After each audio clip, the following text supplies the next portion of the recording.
Hello and welcome to another Read With Me session. I'm yours truly, Isabel Badell, and I'm here to read with you. Welcome to the channel if you're brand new.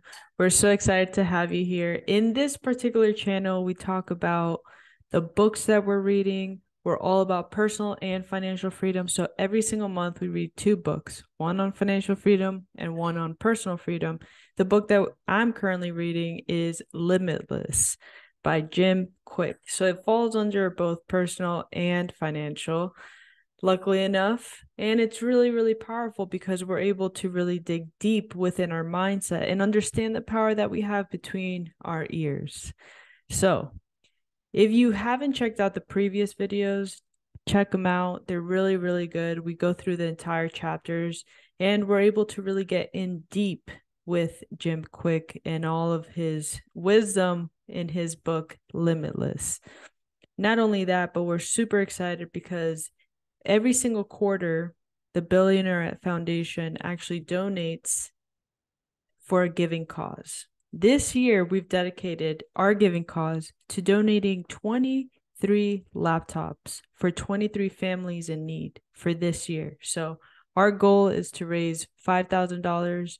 We've already been able to donate $444 last quarter. And we're so excited because this is our first GoFundMe. So for us, it's like a really big deal because the last years that we've been doing our quarterly giving goals, we've been using amazing organizations like the Tony Robbins Foundation, the Virgin Galactic Foundation, OUR, and so many others. And we've been able to give through other organizations, but this is our first year doing it on our own for a cause that we believe in heavily. And one of our goals here at Billionaire is to provide personal and financial freedom to billions. That's our mission here. But one of the ways to do so is through the tools, not only through books, but also through a laptop. I'm using a laptop right now to record this video, and a laptop was what helped us actually achieve financial freedom while working anywhere in the world. So we're location independent, we're able to learn, we're able to do, and we're able to prosper anywhere in the world through this amazing tool. It's not enough to just have a phone. Obviously, there's so many things that you can do with the phone, but when you have access to a resource like a laptop, you can expand the outcome in so many different ways. So we're super excited to have you here to do this read with me with. And without further ado, let's get into it. We are on part 2 of Limitless, which is a limitless mindset. We're going to go into the what. The what. And he has a really cool diagram here. It's mindset, methods, and motivation. If you have all three, you will be limitless. The mindset is a possibility of things, okay? The possibility of things. Having a growth mindset, not a limited mindset. So that's where ideation, inspiration comes in. And then you put that in with the motivation, which is your purpose. What is your purpose? And when you bring those two together, you have a limitless connection, which is implementation. When you know what you're inspired by and you know your purpose, you implement it. Now you're getting into a limitless zone. Then once you grab that, you harness the methods, the process, the systems that you're using to achieve that outcome, which turns into methods. And when you have all three, you have the perfect trifecta to embody what limitless creation, limitless thoughts, limitless opportunity is. So without further ado, this is the definition of what mindset is, okay? It is the deeply held beliefs, attitudes, and assumptions that we create about who we are, how the world works, what we are capable of and deserve, and what is possible. That is the definition of mindset. Deep. The first element of the three-part limitless model is mindset. which is a mental attitude or disposition that predetermines a person's responses to and interpretations of situations. Mindset is made up of beliefs, assumptions, and attitudes we hold about ourselves and the world around us. All behaviors is driven by belief. So before we address how to learn, we must all address the underlying beliefs we hold about what is possible. We're now born with pre-instilled mindsets about what we're capable of achieving. We learn these fixed and limited ways of thinking from the people in our lives and the culture we experience growing up. Think of a young elephant tied to a stake in the ground. When it's a baby, the elephant isn't strong enough to pull the stake up. So eventually it stops trying because it learns the effort is futile. As the elephant grows, it gains more than enough power and strength to pull out the stake, but it remains tied up by something as inconsequential as a rope and a flimsy piece of metal because of what it learned as a baby. In psychology, it's called helplessness. Helplessness. Most of us behave like that elephant, and at some point, we had an experience that gave us an impression of what we're capable of, and our belief about our potential has been set ever since. But just as helplessness is learned, it's just as impossible as possible to learn to be limitless. In this section, you're going to learn about the 7 lies we've been taught about our potential and how to replace them with new beliefs. I use the term lie intentionally. In this case, lie is an acronym for limited idea entertained. Limited idea entertained is what a lie is. If you are like the vast majority of people out there, you are entertaining ideas about yourself that define you as something less than what you truly have the potential to achieve. You're giving these ideas energy and allowing them to take residence in your mind. But they're really nothing but just BS. By overcoming this, in the next couple of chapters, you will discover where these lies come from, how they imprison you, and what you can do about it. And if you keep asking yourself this question, how many of my perceived constraints are nothing more than lies and BS, I think you're going to be stunned with the answers, and these answers are going to be extremely liberating for you. So to reiterate here, we must ask ourselves consistently, how many of my perceived constraints are nothing more than just lies and BS? Here's a quick story before we get going, and one of the most cherished friendships of my life was the one that I shared with Stanley. And as you know, Stan's marvelous creations helped me through some of the biggest challenges of my life when I was younger. And they continue to be a nonstop source of inspiration till this day. So my conversations with Stan were always very engaging and very often illuminating. I remember one such conversation when we were in the car together on our way to dinner. Stan looked resplendent in his suit with a bold Spider-Man tie, and I was so inspired to ask him something that I've always wanted to ask. Hey, Stan, you've created so many great characters over the years, like Avengers and X-Men. Who's your favorite character? He didn't even hesitate for a second. He's like, Iron Man. And he's like, who's yours? Well, I pointed to his tie. Spider-Man. Stan nodded and said, with great power comes great responsibility. That's so true, Stan. And the opposite is also true. With great responsibility comes great power. He seemed to like that, which tickled me to no end. But while I'd never phrased it that way before, I realized that I was voicing one of the key tenets of the limitless mindset. When we take responsibility for something, we are imbued with great power to make things better. That's what limitless mindset is all about. Our background, and circumstances may have influenced who we were, but we must always be accountable for who we become. It's about understanding that we are responsible for our assumptions and attitudes. And when you accept that all of your potential is entirely within your control, then the power of that potential grows dramatically. So, superhero, let's get started on an unlimited mindset. And as Stan would say, Excelsior. Okay.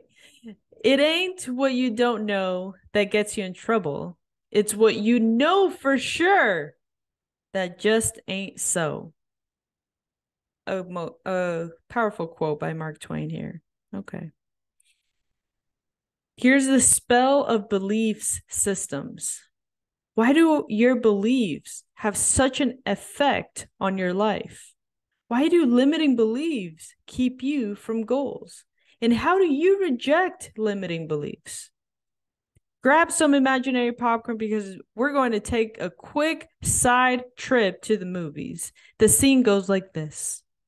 A bridge is about to collapse because the supervillain has weakened the supports to the point where the entire thing is going to be crumbling into the river. And as the bridge creaks and teeters, our superhero learns about the crisis and races to the scene. She's the only person with the strength to avert the catastrophe of and save hundreds of lives. Our superhero is less than 10 seconds away from the bridge now, but as she gets closer, a voice in her head reminds her of the time that she face planted while doing a somersault in elementary school. And a couple of seconds later, she recalls her father telling her that it would be best if she set her sights low for her future. And with the bridge in sight, another vision emerges in front of her. Her former best friend ridiculing her for her delusions of grandeur. Rubble from the bridge topples into the water. The creaking gets louder. The screams of dozens and dozens fill the air, and our superhero is overwhelmed with doubt. She sits down by the side of the road, covers her face with her hands, and drowns in self-pity. Wait, what? You've never seen that scene in a superhero movie, right?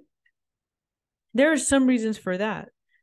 One is that it would be a terrible story. And another is that regardless of the darkness in the past of the moral conflicts they might be facing, superheroes don't become true superheroes by giving in to the limiting beliefs.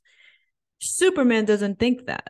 Maybe on a good day, he might be able to leap a tall building or maybe, a couple of stories at least. And Tony Stark doesn't think this is Iron Man's suit and it's probably going to fail me at the worst possible time because I'm inherently a screw up. No. Not even Captain Marvel. He doesn't break through our atmosphere and suddenly start thinking, I'm not sure I have the emotional capacity to fly solo through space. No, they all have superpowers, and in any sense of restriction would be damned. So, you know what? You have superhero powers too. How do you realize them? Well, the way to do so is with your mindset. Here's how you find your Roger Bannister. When I was a kid, maybe 9 or 10 years old, we had a big family reunion. There were a couple dozens of us all around in a huge table in a big, busy restaurant. It was a Saturday night, so the place was packed with the wait staff ping-ponging from table to table as quickly as they could. A few minutes after they all gathered, our waitress came over to our table to take our order. And as you can imagine, this was a lengthy process. About halfway through, the waitress came around to ask me what I wanted to eat and drink. It was then that I realized that she hadn't been writing down anything my relatives had ordered. I found this extremely curious. There was something like 25 of us, and I'd seen her serving other customers, so I knew we weren't at her only table. How was she able to remember everything that we've ordered? I told her what I wanted, and then I watched her carefully as she made her way around the rest of the table. I did not have a high level of confidence that my meal was going to be remotely resemble what I requested. And even at that age, I had a healthy amount of skepticism.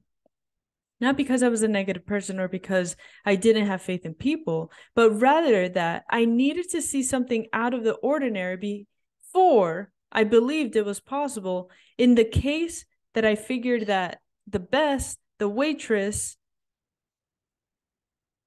would get most of our orders correct, but she'd wind up putting them down in the wrong places. We'd find ourselves trading plates all across the table. Well, first, our drinks came and everyone got exactly what they wanted. And even my cousin, who wanted no ice in her Coke, and another who'd requested that her drink come with a twist of a lemon, a twist of lime, and 2 cherries. Okay, I thought that was pretty good, but there's a lot more to come. A few minutes later, the salads came out, and again, everything was perfect. The people who wanted their dressing on the side got it that exact way. The people who wanted the dressing tossed in their salads got it that way too.